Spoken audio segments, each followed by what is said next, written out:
Channel. আশা করি আমার আগের সিরিজটা ভালো লেগেছে, যেটা অরুণাচল প্রদেশে গেছিলাম। তো আজকে আমরা যাচ্ছি মায়াপুরে, একটা 1 ডে ট্রিপ সোদপুর থেকে। এই গাড়িটা আমাদের এসছে, এই গাড়িটা করে আমরা যাব। প্ল্যান আছে মায়াপুর যাব, মায়াপুর থেকে নবদ্বীপ ঘুরে আমরা ব্যাক করব। যত যাব তত দেখাচ্ছি। আমরা 7টার সময় বেরিয়েছিলাম, এখন 9টা বাজে। আমরা এখন একটা রেস্টুরেন্টে দাঁড়িয়েছি ব্রেকফাস্ট করার জন্য। লাইক ব্রেকফাস্ট হয়ে গেছে অ্যাকচুয়ালি। আমরা এখানে পরোটা, আলু পরোটা, চানা মশলা সব খাওয়া হলো। এই জায়গাটার নাম হচ্ছে বিরোহী, নদিয়া ডিস্ট্রিক্টে, NH-34-এর ওপর। এটা হচ্ছে NH-34। এখান থেকে আরও ঘন্টা 1.5 ঘন্টা মতন লাগবে, কারণ গিয়ে আমাদের দুপুরে খাবারে কুপনও কাটতে হবে, আবার দর্শনের টাইমও দেখতে হবে কিরকম আছে। রাস্তা সোদপুর থেকে এই পর্যন্ত এখন পর্যন্ত খুবই ভালো।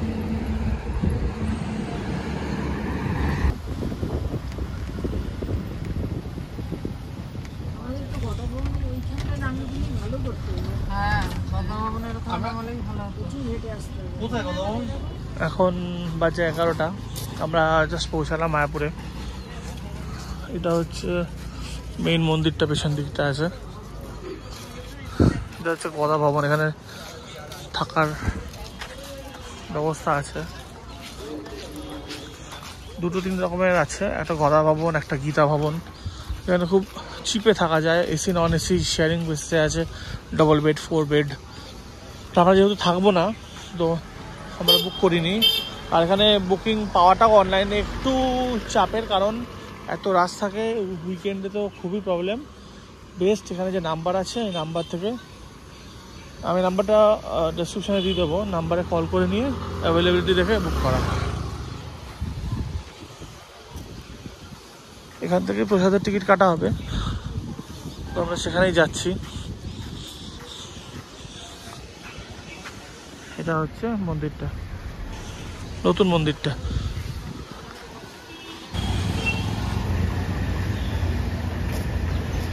পজ করে নাম্বারটা দেখে নিতে পারেন।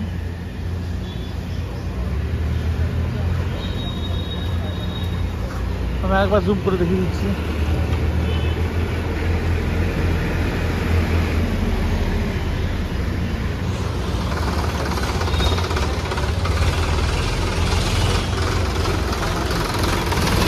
প্রচুর বড় জায়গা নিয়ে মন্দিরটা। আরেকটা ভবন আছে, চৈতন্য ভবন।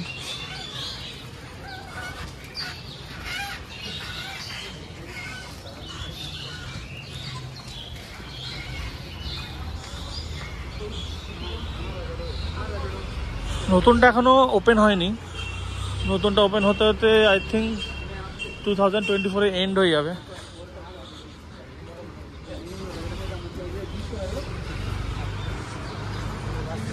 এখানে এন্ট্রি ফি নিয়েছে আমাদের ট্রাভেলারে 300 টাকা, যেটা 24 ঘন্টার জন্য ভ্যালিড।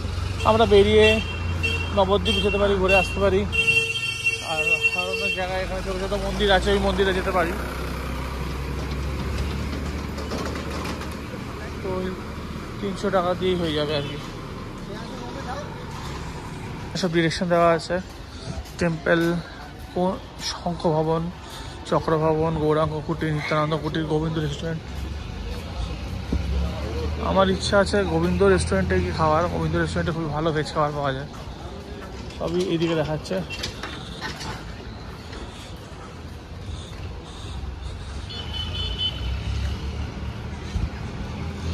অসাধারণ।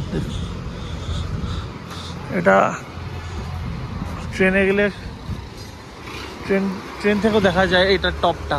অ্যাকচুয়ালি বহরমপুর ও মুর্শিদাবাদ গেলে দেখা যায়, বাঁদিকে পড়ে। এটা হচ্ছে গদা ভবন। এখানে এখান থেকে কুপন পাওয়া যাচ্ছে, সবাই কুপন নিচ্ছে এখান থেকে।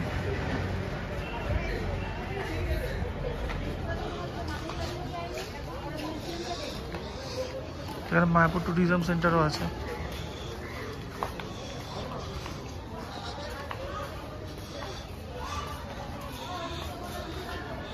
এটা হচ্ছে কথা ভবন।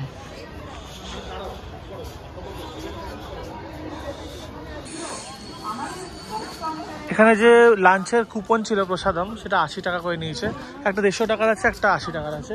150 টাকারটায় রাইস, ডাল, লাইক ভেজ ডাল, একটা পাকোড়া, স্পেশাল সবজি, পানির সবজি, চাটনি, পাঁপড়, পায়েস আর একটা রকমের মিষ্টি দিচ্ছিল। সেটা যে 150 টাকারটা, কিন্তু সেটা অলরেডি 9:30টার সময় শেষ হয়ে গেছে। তো আমরা 80 টাকারটা কেটেছি। 80 টাকারটায় সব কিছুই আছে, শুধু চাটনি, পাঁপড়, স্যালাড আর ওই স্পেশাল মিষ্টিটা নেই। এখানে প্রচুর ফরেনার দেখতে পাওয়া যায়, যারা আর কি ভক্ত।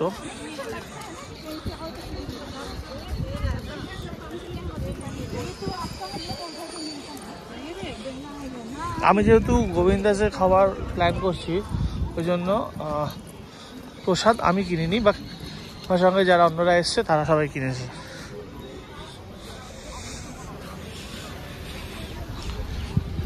এখানে জায়গায় জায়গায় এনকোয়ারি বুথ আছে, পরিষ্কার ওয়াশরুম আছে। যেখান দিয়ে হচ্ছে এন্ট্রি, এখান থেকে মোবাইল সব বন্ধ করে রাখতে হবে। এটা ভেতর ঢুকে এসছি।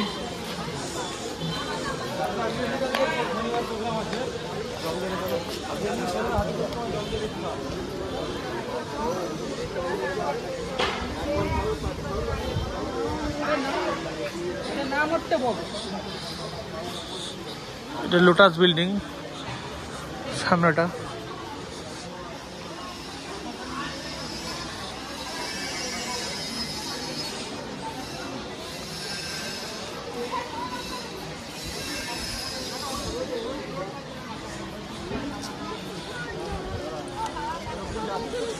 Under constructions. Grand opening December 2024 থেকে March 2025।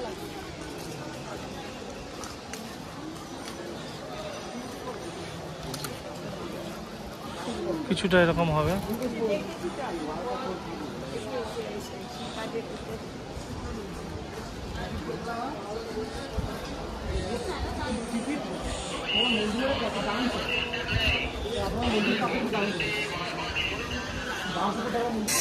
এখন বাজে 1:45। আমরা এই ভেতরে গেছিলাম, ভেতরে আরতি হলো, কীর্তন হলো। আমরা বেশ 1 ঘন্টা মতন ছিলাম ভেতরে।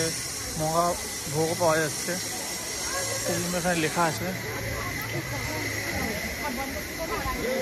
তো স্পেসিফিক একটা কাউন্টার আছে যেখানে মোবাইল রাখতে হয়েছে, ব্যাগ রাখতে হয়েছে।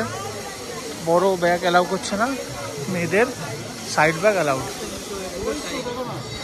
তো মোবাইল রাখার জন্য 5 টাকা করে নিয়েছে। সেফ বলবো, সেফ, কারণ আমি অনেকগুলো মোবাইল রেখে গেছিলাম। আর ঠিক তার পাশে জুতো রাখার জায়গা। এখানে যেখানে সেখানে জুতো রাখলে নিজে রিস্কে রাখতে হয়, যেমন এখানে রেখেছে। বাট চুরি যাওয়ার ভয় আছে, কাউকে একজনকে দাঁড়িয়ে থাকতে হবে। ভেতরে পরিবেশটা বেশ সুন্দর ছিল, শান্ত ছিল, আর বেশ মেইনটেইনড আছে, সিকিউরিটি টাইট। মোবাইল নিয়ে ধরলেই ভালো জরিমানা আছে। তো এখন যেমন আগে বললাম টিকিট কাটা হয়েছিল মহাভোগের, সেটা 1টার সময় খুলবে কথা ভবনে, যেটা দেখালাম। এখন সেখানেই সবাই যাওয়া হচ্ছে। এখনও তৈরি হচ্ছে, কাজ হচ্ছে।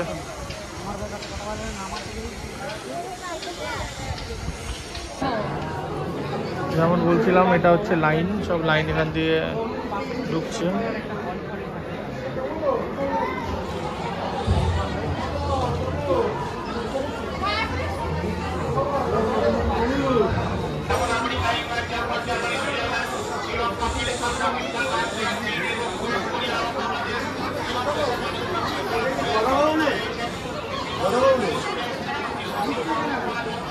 ভেতরে যেমন দেখালাম অনেক লাইন ছিল, তো আমরা একটা আলাদা বাইরে রেস্টুরেন্টে এসেছি। এখানে ভেজ থালি, চিকেন থালি পাওয়া যাচ্ছে, বিরিয়ানি পাওয়া যাচ্ছে। আমরা সেটাই অর্ডার করেছি।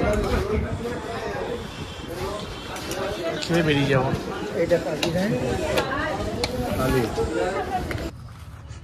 এটা হচ্ছে এখানকার পার্কিং এরিয়া।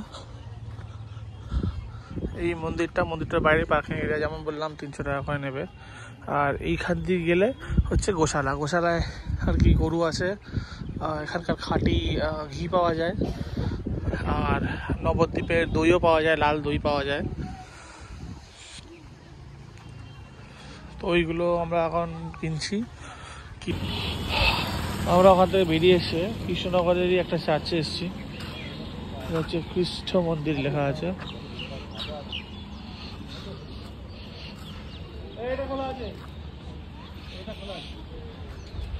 এটা এই সময় খোলা থাকে।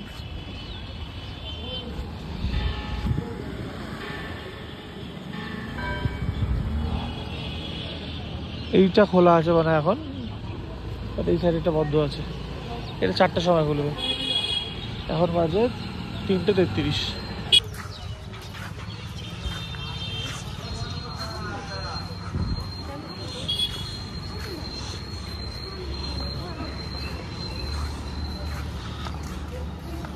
এখানে জুতো খুলে ঢুকতে হবে। এখানে সম্বন্ধে লেখা আছে কিছু, সেটা আমি সামনে নিয়ে গিয়ে দেখাচ্ছি।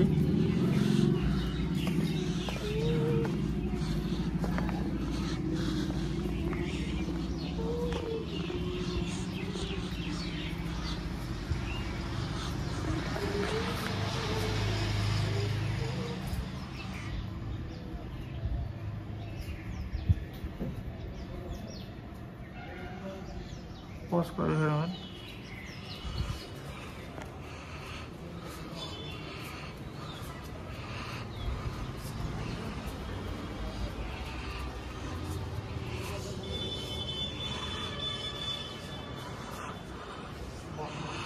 অনেক বড়, খুব সুন্দর।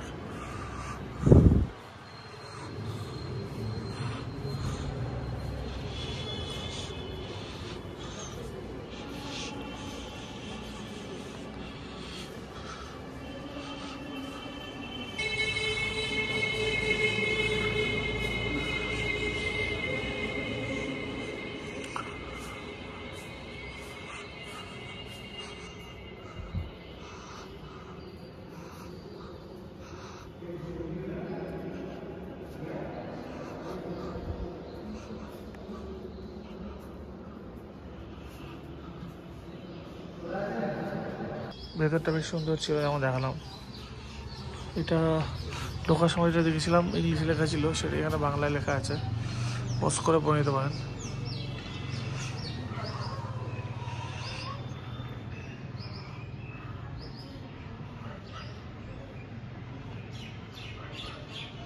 এইবার প্ল্যান আছে ওই দিকে চার্চটা যাওয়ার, ওটা 4টায় খুলবে। তো জাস্ট ওয়েট করে আছি, এখন বাজে 3:40।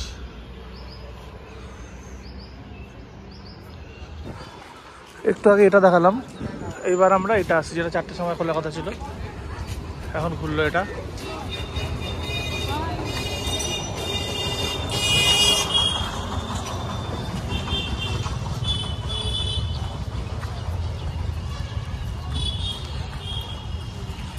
মাঠ আছে, সুন্দর গাছ আছে।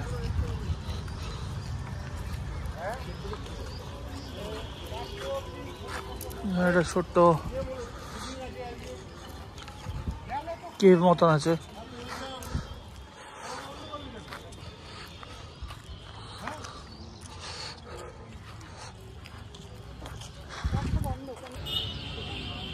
যেমন দেখালাম বাইরে থেকে, ভেতরে মোবাইল অ্যালাউড না, বাইরেই লেখা আছে switch off mobile before you enter the church.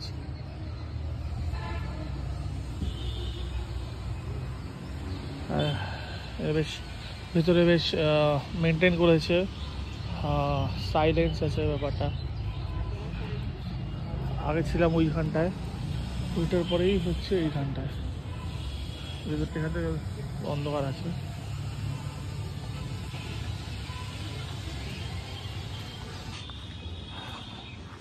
এই ছিল আমাদের ছোট্ট ট্যুর আজকের, একটা 1 ডে ট্যুর। আশা করি ভালো লাগলো।